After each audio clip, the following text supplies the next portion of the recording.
মগরা থেকে দাদা আমাদের কাছ থেকে পারচেস করেছে আইকিউ Z10 আর 8256। তো দাদা Z10 আর কিনলো, দাদাকে ডিসকাউন্ট দিয়েছি। দাদা তুমি নিজে মুখে যে ডিসকাউন্ট চেয়েছো দিয়েছি তো একদম। দাদার ডিসকাউন্টের পাশাপাশি দাদাকে দিয়েছি রিয়েলমি T110 অরিজিনাল, একদম পুরো অরিজিনাল ইয়ারবাডস, তার সাথে একটা গিফট, এই একটা গিফট আর একটা গিফট ব্যাগে আছে, দেখাচ্ছি না। তো দাদা তুমি এখন হ্যাপি?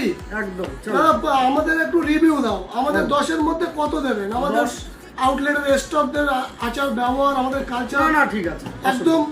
দাদা তুমি খুব হ্যাপি তো এখন? একদম। যা ডিসকাউন্ট চেয়েছো পেয়েছো, একদম। গিফট নিজে চেয়েছো, আরো লাস্টে আবার একটা চাইলো আবার দিলো। দাদা একটুখানি কিছু বলে দাও আমাদের না না, দোকানে আসবেন আসার জন্য। আসবেন দোকানে আসবেন, ব্যবহারটা ঠিক আছে, সমস্যা নেই। অন্য জায়গায় যে সমস্ত করে সেটা থেকে মোটামুটি ঠিক আছে, অসুবিধা নেই। দাদা করা যায়। দাদা প্রথমত এসেছিল ফোনটা ফাইন্যান্সে নেবে, তো দাদার কি মনে হলো আমি ফাইন্যান্সে নেব না, আমি ক্যাশে নেব।